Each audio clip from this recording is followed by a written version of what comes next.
parler de comment rentrer dans l'expérience, un petit peu par opposition avec la connaissance, c'est-à-dire la formalisation de ce que je vis, ce qui me permet de l'utiliser comme référence quand je veux le partager ou l'utiliser de manière pratique. Rentrer dans l'expérience, c'est un petit peu sortir des définitions. Parce que lorsque je vais savoir une chose, je vais l'enfermer dans un cadre et souvent je vais en perdre la saveur. Donc l'expérience, l'expérimentation, c'est plutôt s'ouvrir à toutes les dimensions de soi et du monde sans en donner une définition.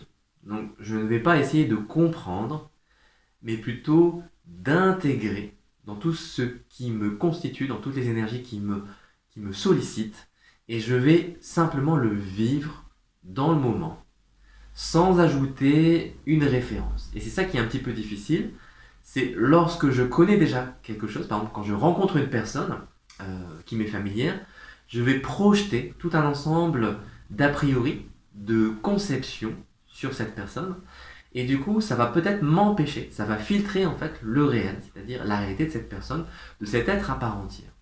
Puisque j'ai une mémoire, un passé avec cette personne, je vais transposer tous ces éléments vécus et les intégrer à notre conversation, ou en tout cas à la rencontre. Alors de cette manière-là, il est effectivement plus facile de cerner la personne, puisque je l'ai déjà enfermé dans un cadre. Mais du coup, il est plus difficile de me laisser toucher par des aspects inattendus et originaux de cette personne.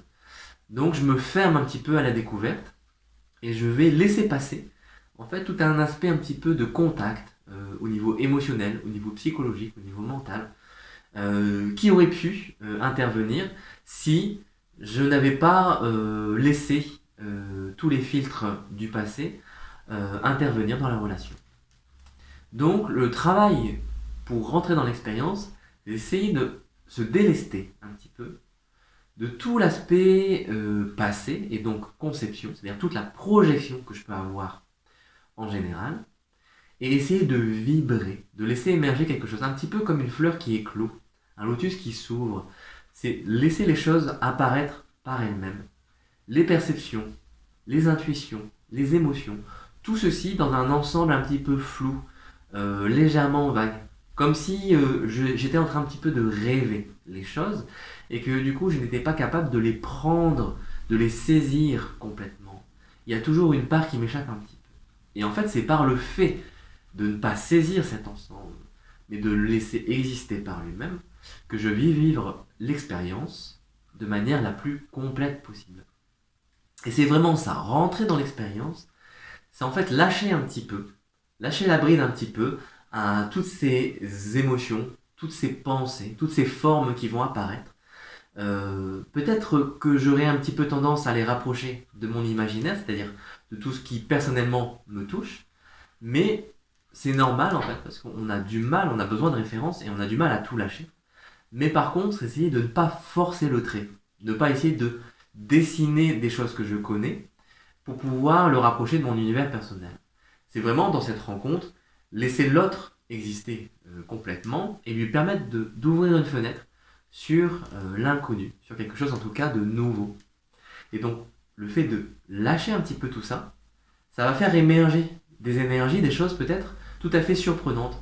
Alors que si je vais vers la personne ou vers la situation telle que je la connais usuellement, eh bien je vais retrouver simplement des éléments de mon habitude. Et donc en fait il n'y aura rien de surprenant, rien de très joyeux et de très amusant. A l'inverse, si je me laisse surprendre, eh bien l'expérience va rentrer aussi en moi. C'est-à-dire que je vais sentir des choses qui vont faire vibrer des cordes. Voilà. Et donc ces énergies vont laisser mûrir et vont faire croître des graines que j'ai en moi, vont me laisser manifester un potentiel. Et en fait, je les ai en moi et en résonance avec la situation présente. Donc ça va pouvoir faire émerger une connaissance tout à fait pertinente par rapport à mon chemin de vie. Et en plus de cela, ça va vraiment intégrer en moi-même quelque chose qui va me parler dans des dimensions insoupçonnées. Et donc je vais pouvoir développer des choses, mener à bien des projets réaliser une relation stable, équilibrée, harmonieuse et en même temps dynamique, sans faire tellement d'efforts. Parce que je me laisse prendre par l'expérience. En fait. Vraiment rentrer dans l'expérience et se laisser finalement tirer un petit peu par le monde et par cette rencontre. C'est quelque chose qui demande en fait de ne plus réagir par rapport aux choses. Parce que souvent en fait c'est une réaction qui est induite par un ensemble de comportements et de structures mentales. Et ces structures viennent effectivement de mon passé, de mon éducation, de mes traumatismes, de mes rencontres heureuses, de mon intellect, de plein de paramètres auxquels je n'ai peut-être même pas accès consciemment. Mais en tout cas, toutes ces choses vont interférer par rapport à l'expérience tout à fait nue. Et donc, c'est tout doucement se dénuder, en fait, effectivement, se relaxer par rapport à mes connaissances, à mes a priori, à mes appréhensions. Et même si j'ai un petit peu des peurs, des sollicitations inconscientes, eh bien, essayer tout doucement de relaxer. C'est partie de moi-même qui désire grandir et vont s'exprimer progressivement, qui vont s'épanouir en moi grâce à ces occasions au moment présent. Et donc, c'est quelque chose qui est plutôt agréable en fait, qui est tout à fait sympathique dans le sens où il y a une sympathie vis-à-vis de soi-même et des autres qui va s'instaurer tout doucement dans la relation au monde et à l'autre et à soi-même, puisque je vais faire grandir aussi au niveau énergétique et au niveau émotionnel un cœur palpitant, quelque chose qui va me faire goûter un petit peu à la réalité et qui va me permettre de trouver ce contact dans la chose elle-même et non pas simplement par une vision externe. En général, l'analyse et le fait d'essayer de comprendre un petit peu va me laisser à la surface de l'objet. Et donc si je me laisse aller un petit peu absorbé en fait dans cet élément face à cette expérience, eh bien je vais trouver une sensibilité qui va internaliser les choses, c'est-à-dire qui va leur donner une consistance interne. Et cette consistance interne, en fait, c'est le fruit de ma propre expérience. Et donc, c'est ce lâcher prise que l'on va réaliser.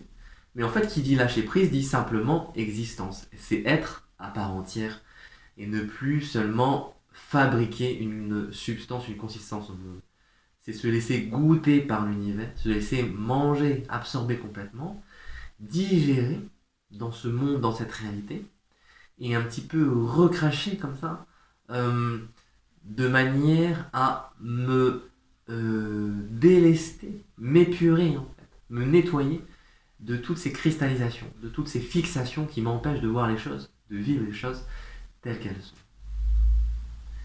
Voilà un petit peu ce que l'on est amené à faire au fur et à mesure que l'on rentre dans sa propre voie, c'est goûter le monde, hein. Comme disait, peut-être ou peut-être pas, mais j'ai entendu dire que c'était un yogi qui disait ça en fait, eh bien le goût de la pomme est dans la pomme. C'est-à-dire qu'il faut goûter l'expérience pour pouvoir la comprendre et l'intégrer. Et après, on pourra la formaliser et en tirer une connaissance. Mais si on ne se laisse pas aller au goût des choses, eh bien finalement, le savoir est vide. Et donc, on est une coquille qui n'a prise sur rien et qui ne peut pas laisser en fait intervenir une quelconque joie puisqu'elle ne repose que sur un vide. Et pour rentrer dans ce plein, eh bien, il faut vivre la véritable expérience du vide, c'est-à-dire ce silence où il n'y a plus aucun bruit, plus aucune interférence avec le monde, qui fait que la véritable plénitude va pouvoir émerger. Et donc une connaissance intime et interne des choses, qui va donner une relation au monde, qui va faire cette interaction, et permettre aussi d'agir. Parce que l'expérience, ça permet aussi d'agir aussi concrètement, pratiquement dans le quotidien. C'est quelque chose qui remplit tout et qui n'est pas juste une forme de silence, de paix intérieure et de tranquillité. C'est au contraire la possibilité de s'investir et de réaliser des choses dans son quotidien et d'en faire une habileté réelle, aussi bien manuelle qu'intellectuelle qu'artistique. Ça se déploie à tous les niveaux. Donc il y a vraiment une créativité immense qui va venir du fait que l'on rentre de plus en plus dans l'expérience. Et le fait de créer, hein, un petit peu comme on a un projet, eh bien ça ouvre à une joie immense. Quand vous avez envie de quelque chose et que la chose se réalise pas à pas, eh bien vous êtes super heureux. Et bien là c'est pareil en fait. Cette créativité qui provient du fait de rentrer dans le monde et en soi-même, eh bien ça déploie quelque chose d'immensément heureux, qui est simplement en fait la réalité de notre monde, qui est béatitude et joie immense. Voilà, j'espère que vous allez bien et que dans votre pratique, vous émergez dans ce monde de manière de plus en plus présente. En tout cas, je vous le souhaite. Et puis, si c'est encore en progrès, eh bien, voyez tout le chemin que vous avez parcouru jusqu'à présent. Voyez aussi bien les aspects positifs que les aspects négatifs et faites la balance, la relativité entre les choses. Voilà, je vous souhaite une belle journée, une belle soirée et je vous dis à bientôt.